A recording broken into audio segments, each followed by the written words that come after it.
Canyon. 1500 mètres de profondeur, 445 km de long et 29 km en son point le plus large.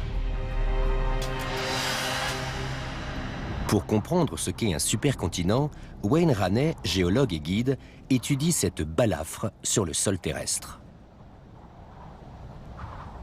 Pour savoir à quoi ressemblera la Terre plus tard, il faut comprendre son passé, étudier ce qui s'est passé il y a longtemps. Et il n'y a pas meilleur endroit pour cela que le Grand Canyon. Les différentes strates qui composent le sol du Grand Canyon donnent une idée de ce qui va se passer dans le futur. Les parois du Grand Canyon se sont formées au fil des centaines de millions d'années, et elles ne témoignent pas seulement des changements climatiques, mais aussi des changements d'environnement. Il y a une formation unique dans le Grand Canyon que l'on appelle le grès de Coconino. Il y a 275 millions d'années, la région n'était qu'un désert aride de dunes balayé par le vent. En soufflant sur le sable, le vent du nord a donné naissance à une strate de grès à stratification entrecroisée de près de 90 mètres.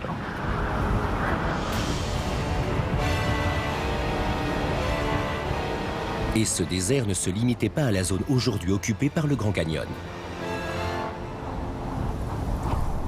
Dans le monde entier, des îles britanniques à l'Arizona, d'Angel Falls au Venezuela, au désert d'Afrique, on trouve des formations similaires datant de la même époque. Et la présence de ces roches identiques en différents points du globe montre que ceux-ci appartenaient autrefois à un même supercontinent, la Pangée. En dépit de ces conditions rigoureuses, la vie s'est accrochée, jusqu'à ce que le monde commence à changer. Ce changement n'a pas été soudain. Il s'est étalé sur des centaines de millions d'années. Pour nous faire une idée de sa durée, nous devons changer complètement notre perception du temps. Et pour cela, nous nous rendons à Dry Falls, dans l'État de Washington, où d'anciennes falaises de lave ont autrefois rompu sous la pression d'une importante coulée de glace. Ici, on a vraiment une idée de la façon dont la Terre s'est formée. Ces grandes falaises derrière moi se sont formées progressivement au fil des phénomènes volcaniques. Mais le reste de cette vallée, lui, est apparu à la suite d'une catastrophe naturelle très intense et très soudaine. Et c'est ainsi que la Terre s'est formée. Un phénomène progressif et lent, et puis tous les 10 à 20 millions d'années, le chaos total. Des collisions d'astéroïdes, des glaciations, des éruptions.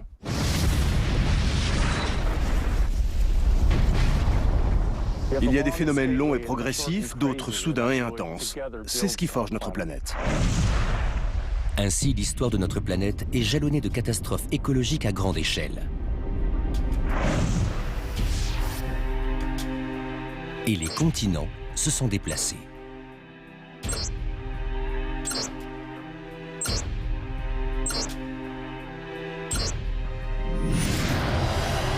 Et aujourd'hui, ils continuent de se déplacer. Les forces qui ont forgé notre monde, tel que nous le connaissons, continuent d'œuvrer. Notre planète continue d'évoluer, et dans 250 millions d'années, un nouveau supercontinent se sera formé. Mais face à l'immensité du temps géologique, que restera-t-il de l'humanité lorsque notre voyageur solitaire arrivera? C'est tellement difficile de comprendre l'immensité du temps.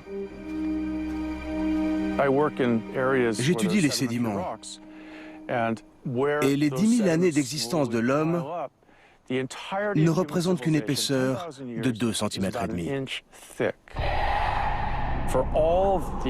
Et pourtant, c'est le temps que nous avons mis pour passer des grottes au gratte-ciel.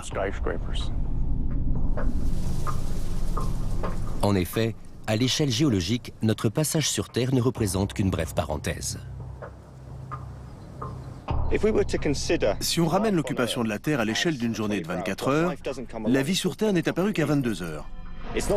Et les dinosaures à 23 heures, avant d'être éradiqués quelques 40 minutes plus tard par un astéroïde ou un événement volcanique d'une ampleur sans précédent.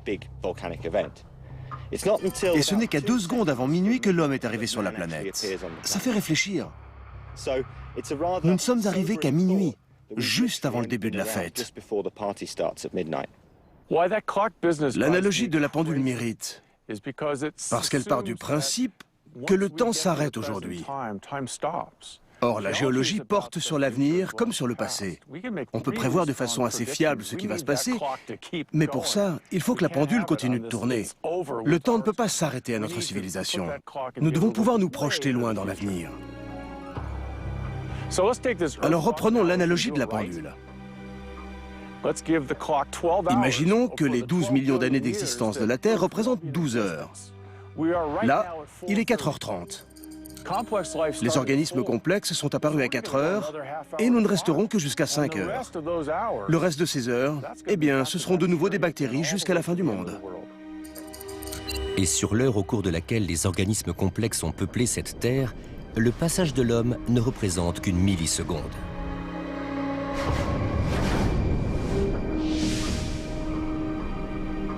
Une milliseconde au cours de laquelle l'humanité a transformé le monde. Aucune autre créature n'a construit des monuments comme les nôtres. Aucune autre créature n'a recouvert le monde de ville. S'il regarde au bon endroit, notre voyageur solitaire devrait logiquement trouver des traces de notre civilisation.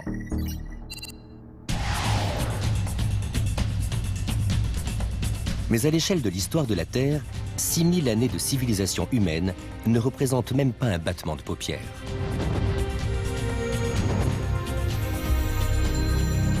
Et à l'échelle de l'histoire de la Terre, les montagnes se sont soulevées en quelques secondes. Imaginons que cette cuillère représente les forces de l'érosion. L'érosion est un processus simple mais constant qui contribue à forger nos paysages. Ce processus commence par un soulèvement de la roche qui se fissure. L'eau commence à s'écouler dans ces fissures et à creuser la roche. S'il pleut des milliers et des milliers de fois sur la même fissure, l'eau commence à se déplacer et la matière descend. Si ce processus dure, disons 5 millions d'années, voici ce que l'on obtient.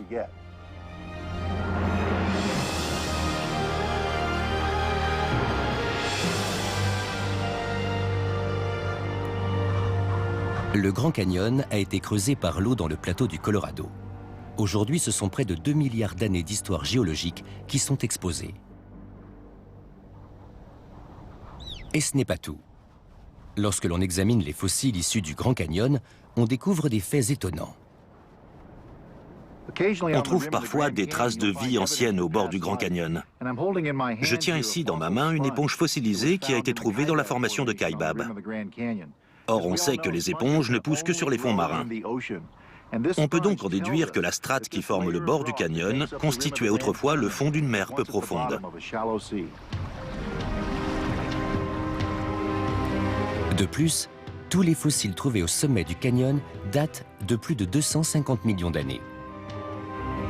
Mais si la strate de Kaibab date de 250 millions d'années, qu'est-il arrivé aux sédiments qui se sont déposés entre alors et aujourd'hui ? 250 millions d'années de géologie semblent s'être évanouies. Pour déterminer ce qui est arrivé à ces sédiments, Wayne doit se rendre au nord du canyon, traversant des paysages qui comptent parmi les plus spectaculaires des États-Unis. Ça, c'est la Castleton Tower, qui se trouve au nord du plateau du Colorado. Et c'est un excellent exemple d'érosion à grande échelle. Cette tour faisait autrefois partie d'une strate et était reliée à toutes les autres strates environnantes. Mais l'érosion a sapé ses bases et l'a isolée du reste de la vallée.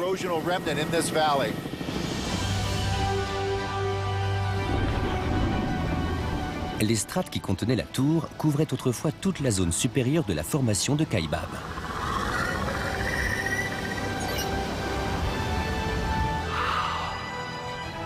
Au fil du temps, l'eau s'est frayé un chemin dans le sol, ne laissant que cette aiguille qui témoigne aujourd'hui du pouvoir de l'érosion. Rien n'est éternel sur cette terre. Et ces monuments vont disparaître, comme les monuments de l'homme, la Grande Muraille de Chine, les pyramides ou le mont Rushmore. Ce sont des éléments temporaires du paysage. et ils disparaîtront sous l'effet de l'érosion au fur et à mesure qu'un nouveau supercontinent se formera.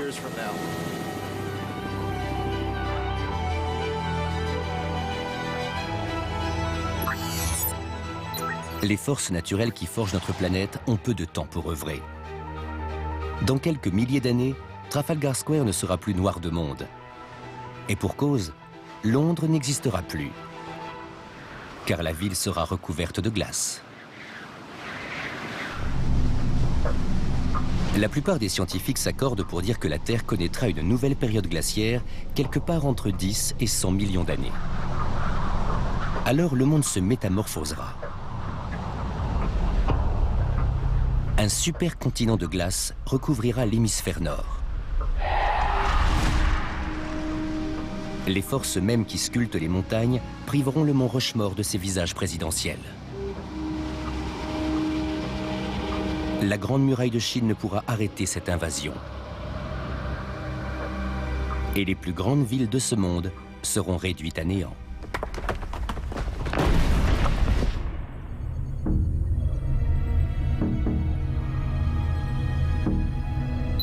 Lorsque la glace reviendra, elle gommera toutes les œuvres humaines de la surface nord du globe.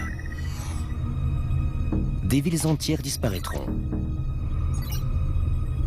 Ainsi, pour trouver des traces de ses semblables, c'est ailleurs que notre voyageur solitaire devra porter son regard.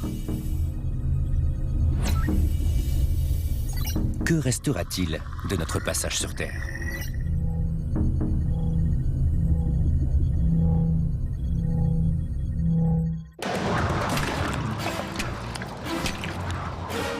La Terre, dans 100 millions d'années. Un explorateur intrépide grimpe une pente abrupte. L'ascension est ardue, mais elle en vaut la peine. Car au sommet de cette montagne, admirablement bien conservée, se trouve l'héritage fossilisé des géants qui régnaient autrefois sur ce monde.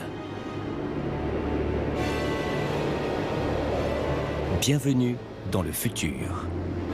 Notre monde a changé et ne sera plus jamais le même.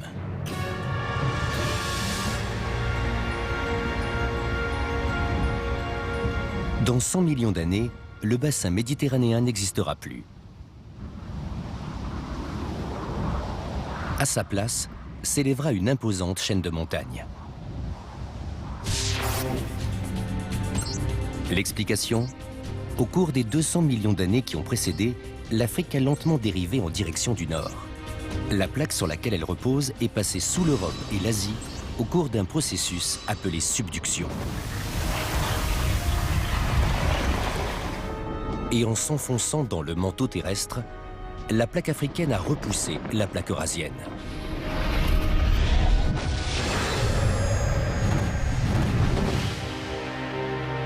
Sous l'effet de cette collision, les continents acculés se sont déformés et soulevés.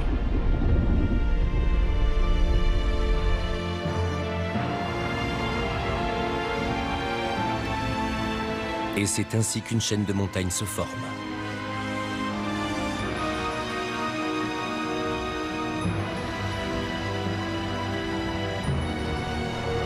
Mais si la longue dérive de l'Afrique en direction du nord crée un nouveau continent d'un côté, elle en divise un de l'autre côté. Nous sommes au-dessus du rift est-africain, dans le sud du Kenya. Il s'agit en fait d'une immense vallée qui s'est formée à mesure que le continent a tenté de se séparer. Et là, nous sommes en train de survoler le bord et la fracture est bien nette. C'est la faille bordière qui délimite le rift.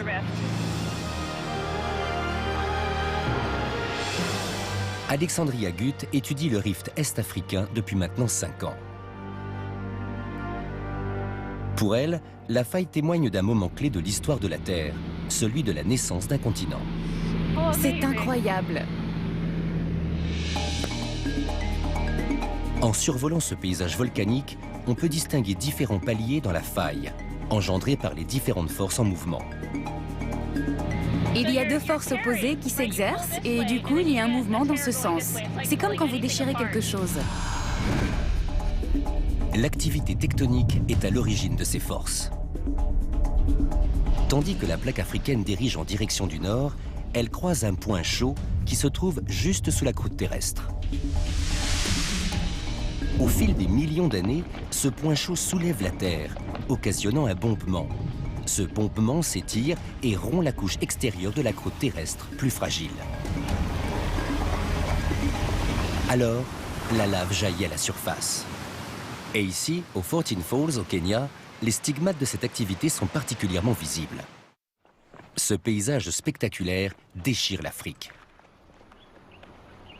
Derrière moi, on peut distinguer les différents paliers de la faille et la plaine. Au fur et à mesure qu'elle s'agrandit, la plaine va se creuser de plus en plus et se remplir d'eau. Et cela donnera un nouvel océan. Dans plusieurs millions d'années, un nouveau continent se sera formé, séparé de l'Afrique par une mer peu profonde. Mais à quoi la vie ressemblera-t-elle dans ce nouveau monde ? Je ne pense pas qu'il soit possible de prévoir précisément à quoi ressemblera la vie dans 100 ou 250 millions d'années. Il y a tellement de choses qui peuvent se passer en une telle période de temps. Il y a 250 millions d'années, il y avait les dinosaures et des mammifères de très petite taille. Et qui aurait pu imaginer que ces minuscules mammifères du Trias allaient construire des villes, des pyramides et des civilisations entières? On ne pouvait absolument pas prévoir ça. À cette échelle, le règne humain semble désespérément bref. Nous réfléchissons en centaines ou milliers d'années. Mais c'est en millions d'années qu'il nous faut penser. Et à cette échelle, les forces de la nature balayeront inexorablement la fragile œuvre de l'homme.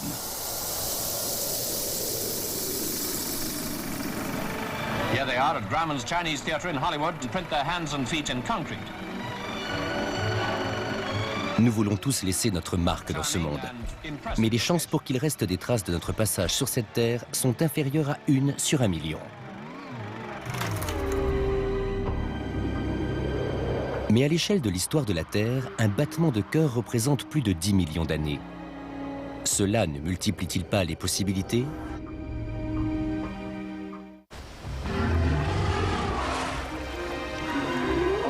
Il y a près de 100 millions d'années, un troupeau de dinosaures a parcouru une plage, laissant leurs empreintes de pas dans le sable mou.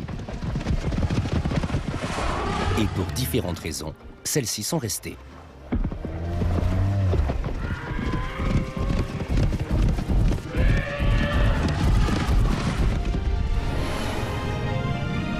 Tandis que la plaque américaine est entrée en collision avec la plaque pacifique, cette plage s'est soulevée pour devenir les Rocheuses. Puis un jour, en 1937, des ouvriers construisant une autoroute ont fait la plus grande découverte de leur vie.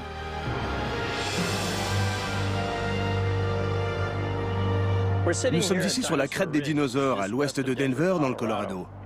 Il y a 98 millions d'années, le sol ici était recouvert de sable et il y avait des marais. Et aujourd'hui, il comporte plus de 300 empreintes de dinosaures. Comment sont-elles arrivées là ? Si on prélève un échantillon de ce sable et qu'on l'examine au microscope, on trouve de longues chaînes de microbes qui ont enveloppé les grains de sable et les ont maintenus collés les uns aux autres, les protégeant des vagues. Quand la mer se retirait, toute cette zone se retrouvait à l'air libre. Et les dinosaures qui venaient se balader sur cette plage compactaient le sable, ce qui le rendait encore plus insensible à l'action des vagues. Alors si ces empreintes se sont si bien conservées, c'est grâce à ces microbes. Les chances pour que ces empreintes se conservent et soient découvertes étaient infimes. Quelques mètres plus loin, on trouve des plissements, ce qui signifie que le sable n'était pas suffisamment compact pour résister à la marée. Mais à l'échelle de l'histoire de la Terre, une chance sur 1 million, c'est déjà beaucoup. Les paléontologues considèrent que les chances de trouver des fossiles sont infimes. Mais à l'échelle géologique, les conditions nécessaires peuvent être réunies plus souvent qu'on le croit. Il y a tellement d'organismes qui ont vécu et laissé leurs traces sur cette terre qu'il est inévitable que nous trouvions des fossiles. Parce que nous modifions le paysage en permanence.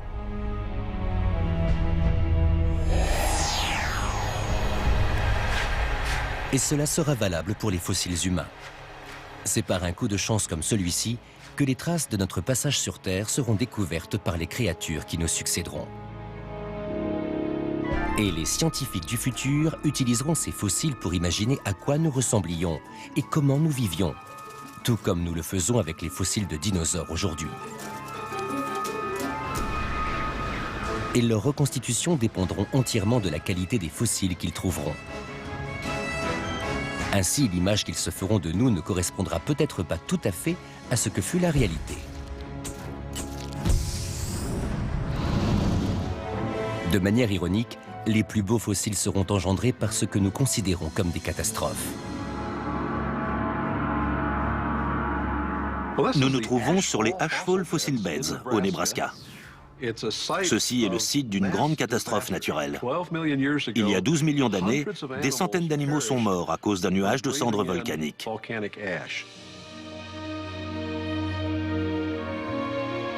Lors d'une éruption, le volcan qui se trouve aujourd'hui sous Yellowstone produisit en effet un nuage de cendres ultra fines qui se propagea sur tout le continent américain. Le nuage se déversa sur ces animaux à 1600 km de là, saturant leurs poumons. Pris de panique, les animaux se rassemblèrent au point d'eau le plus proche et périrent sur place. Et la cendre continua à tomber.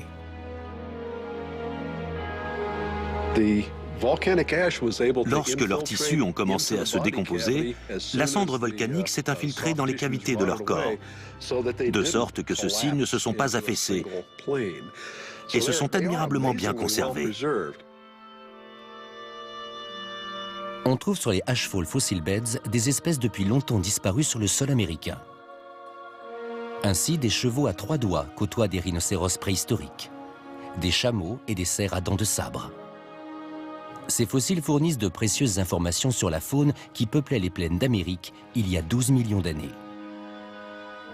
À côté des rhinocéros femelles, on retrouve souvent un petit.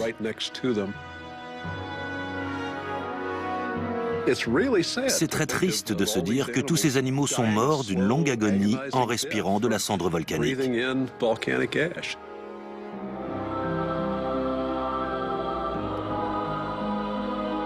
Ceci a également été le site d'une pluie de cendres et plus précisément de l'une des catastrophes les plus célèbres de l'histoire romaine. Herculanum était une petite ville portuaire située au pied du Vésuve. Et en l'an 79, une violente éruption a entraîné une pluie de cendres chaudes qui a enseveli Herculanum et Pompéi. Mais aussi violente et destructrice qu'ait été cette éruption, le Vésuve n'est qu'un petit volcan, à côté de l'immense système volcanique qui s'étend à l'ouest de Naples.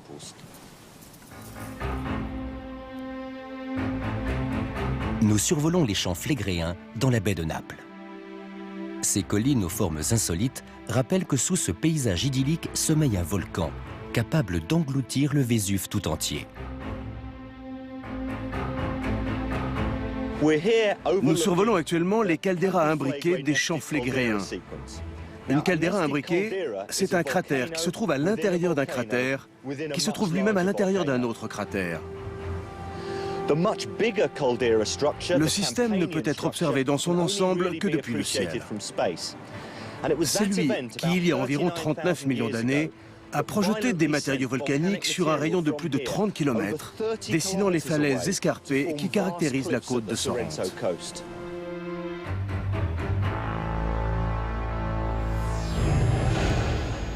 Les champs flégréens font partie d'un système volcanique très complexe qui court de la baie de Naples jusqu'à l'Etna en Sicile. Un jour, ce supervolcan se réveillera de nouveau et toute la baie de Naples se retrouvera alors engloutie par un vaste nuage de fumée. Nous sommes venus ici au bord de l'eau pour observer ces fantastiques formations de roches volcaniques. On peut voir que des maisons ont été construites sur ces épais lits de cendres. Mais les dépôts eux-mêmes sont beaucoup plus épais et surplombent ces maisons.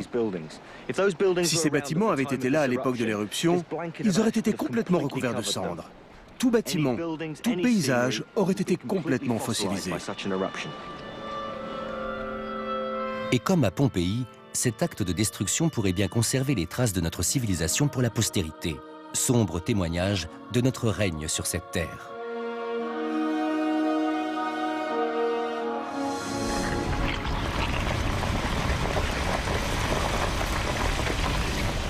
Mais bien qu'un tel scénario soit possible, il demeure très aléatoire.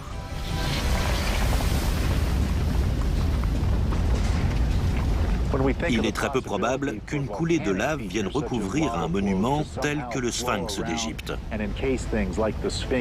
C'est possible qu'une chose pareille se produise sur Terre, mais les chances sont vraiment infimes.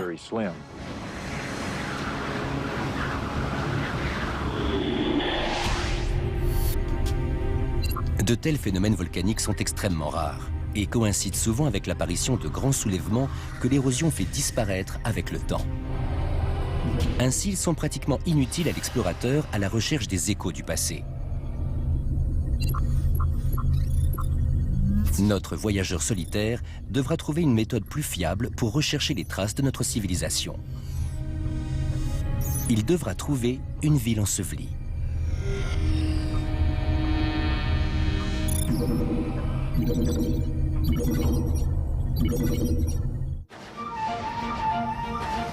Les êtres humains produisent une grande quantité de fossiles par rapport aux dinosaures. Notre empreinte pour la postérité sera phénoménale. Et pas seulement sous la forme d'ossements, mais aussi de villes. Les villes sont des fossiles en soi. Tout autour de nous, les trottoirs, les rues, les voitures, les escaliers, les maisons, tout a un énorme potentiel de fossilisation. Une fois enfouis sous la surface de la Terre, ils peuvent se conserver de manière presque éternelle. Quelle que soit la quantité de fossiles produites par les villes, leur préservation sur le très long terme dépendra d'une grande loterie géographique. Des villes telles que San Francisco, Tokyo ou Manchester, qui se trouvent déjà sur des renflements de la croûte terrestre, finiront par s'éroder. Elles ont donc peu de chances de pouvoir témoigner de notre passage sur Terre. A l'inverse, la Nouvelle-Orléans, située sur un delta riche en sédiments, est assurée de traverser les âges. La Nouvelle-Orléans coulera, car comme dans tout delta, la croûte terrestre s'affaissera sous le poids des sédiments. Parallèlement, le niveau de la mer augmente. Si toute la glace du Groenland et de l'Antarctique fond, le niveau de la mer augmentera de 60 à 70 mètres. Alors les villes, ou la plupart d'entre elles, seront abandonnées et tomberont en ruine. Puis l'eau envahira les ruines, déposant des couches de boue, de limon et de sable. Alors, le processus de fossilisation commencera.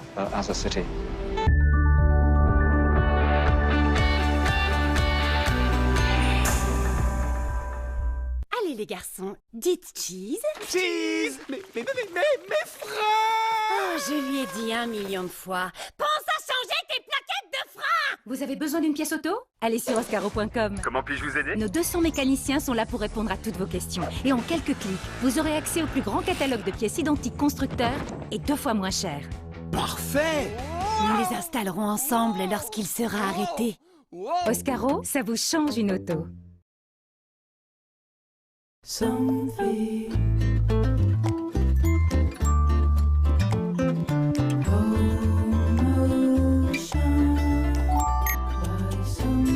Avec Somfy, ma maison et moi, on est connectés.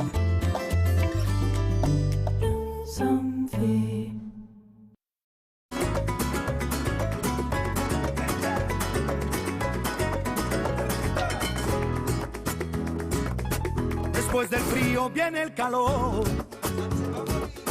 y cuando llueve luego sale el sol. Paella, 750 grammes, 2,25 €.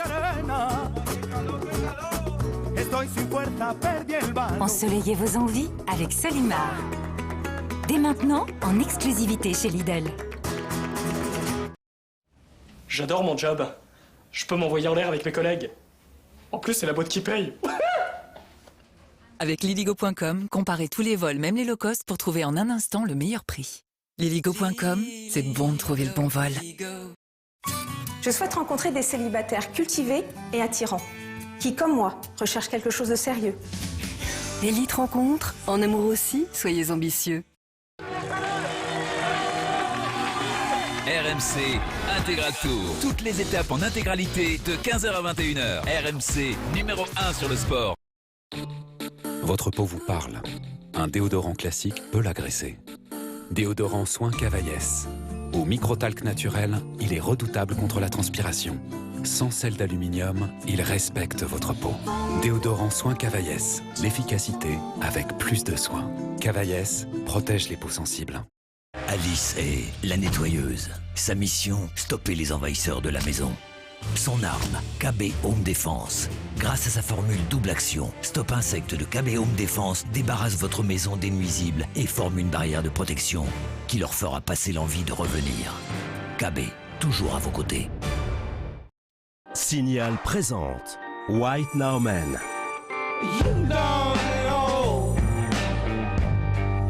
L'effet blancheur instantané imbattable en un seul brossage.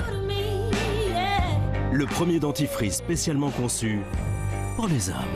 Nouveau White Now Man. Comme la plupart des entreprises, vos besoins en informatique évoluent toutes les minutes. Et vous payez à l'année des infrastructures que vous n'utilisez jamais totalement. Eh bien, avec le cloud de CloudWatt, votre facturation s'adapte à vos besoins et vous faites de sacrées économies. Quand vous consommez 10 minutes de cloud, certains vous facturent 1 heure. Chez CloudWatt, 10 minutes consommées, c'est 10 minutes facturées. Et pas une de plus. C'est cloud, c'est what? C'est cloud, c'est CloudWatt.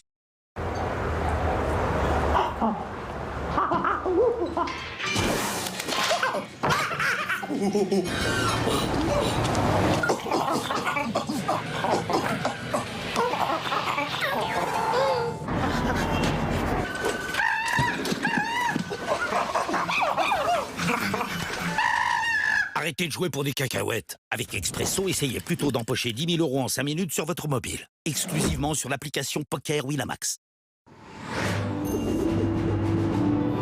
Une nouvelle sorcière Bubble est arrivée en ville.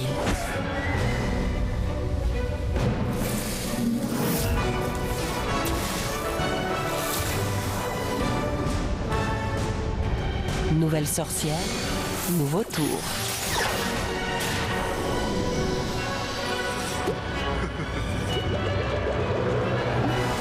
Bubble Witch 2 à télécharger maintenant. Moutarde aigre douce Kuhn, tellement plus douce et si gourmande.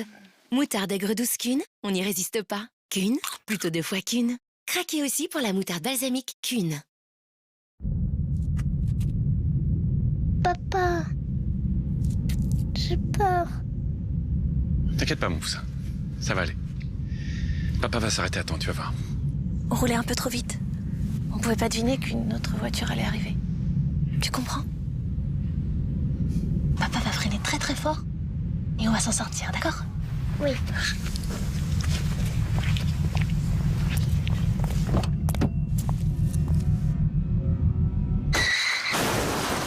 On ne regrette de rouler trop vite que lorsqu'il est trop tard.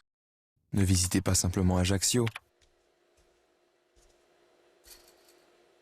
Visitez le Ajaccio de TripAdvisor. Avec des millions d'avis, TripAdvisor vous donne le meilleur de chaque destination.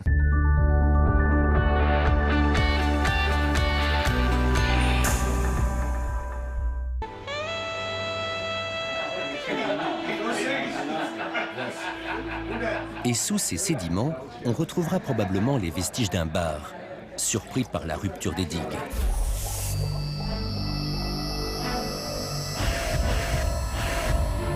Tous ces occupants auront disparu, grains de sable dans l'immensité du temps géologique. Mais leurs déchets, les bouteilles, les verres, les cendriers et les meubles resteront. Et le processus inexorable de la fossilisation commencera. Ce verre est transparent parce qu'il est liquide. Lors de sa fabrication, le verre fondu a été refroidi si rapidement que les molécules n'ont pas eu le temps de former des cristaux.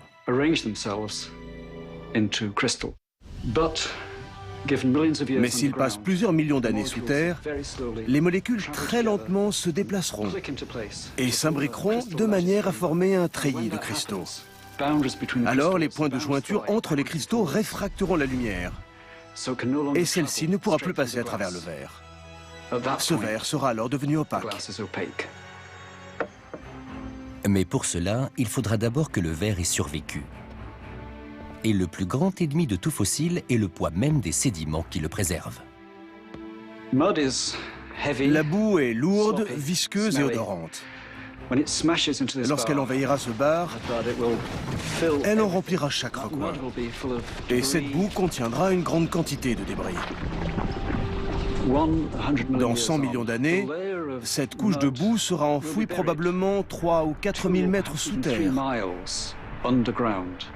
et formera ce que l'on appelle une strate. Puis le mouvement des plaques entraînera la formation d'une nouvelle chaîne de montagnes.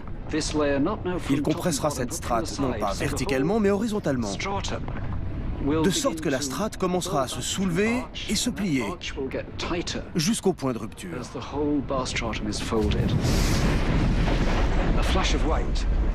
Alors, une fissure se formera et un magma d'une température de 1000 degrés s'y engouffrera.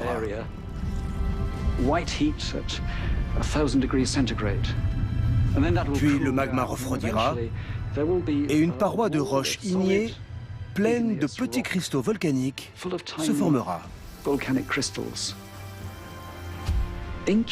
Centimètre par centimètre, ces fragments remonteront à la surface et un jour, ils réapparaîtront.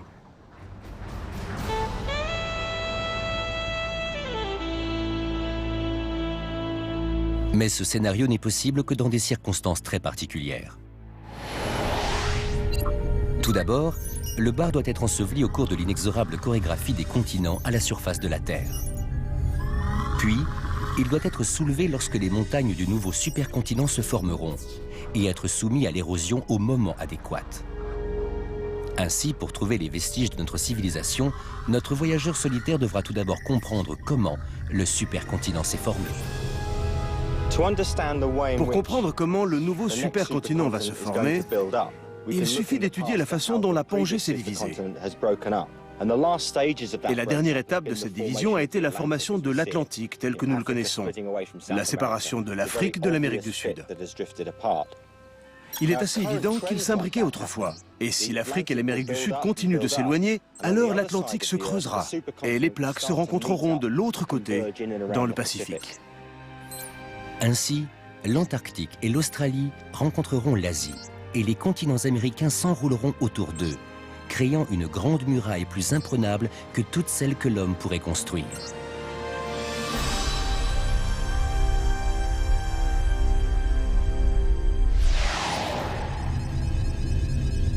Sous l'effet de cette collision, la roche sédimentaire du delta du Mississippi refera surface. Et les vestiges de la Nouvelle-Orléans se retrouveront exposés à la vue de notre voyageur solitaire.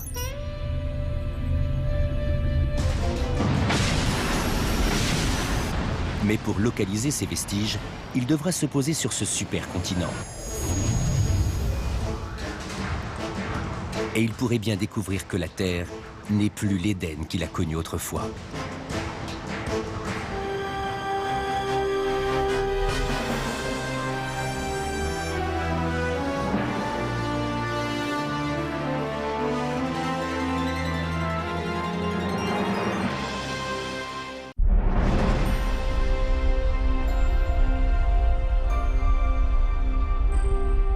La Terre dans 250 millions d'années. Un voyageur est de retour. Projetez-vous dans le futur. Imaginez-vous spationaute. Vous avez navigué aux confins de l'univers et vous rentrez sur Terre. La relativité aura-t-elle exercé son pouvoir en faisant vieillir la planète pendant que vous serez resté jeune ? Vos souvenirs terrestres auront-ils été balayés par les forces tectoniques qui façonnent notre globe? À mesure que le monde évolue, les traces de la présence de l'homme ne risquent-elles pas d'être effacées à jamais?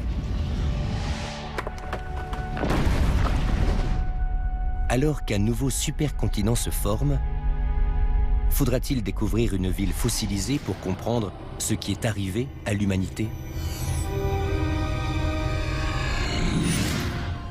Peut-être saura-t-on si notre espèce s'est éteinte ou si nous avons évolué pour migrer vers les étoiles.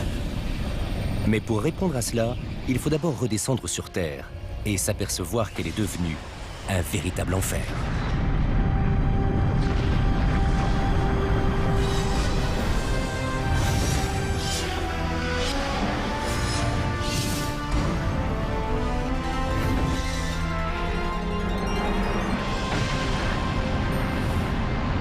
La Terre, dans 250 millions d'années. Un voyageur nostalgique redescend du firmament.